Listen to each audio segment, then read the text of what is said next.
Magbabahagi po ako sa inyo ng orasyon po.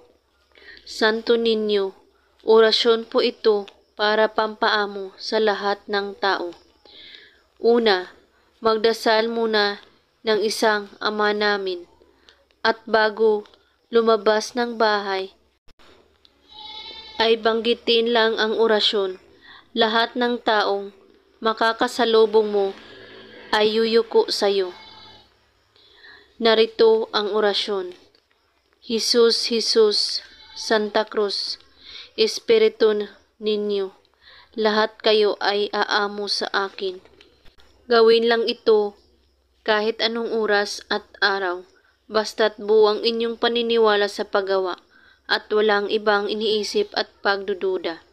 At kung may katanungan po kayo ay magko-comment lang po sa baba.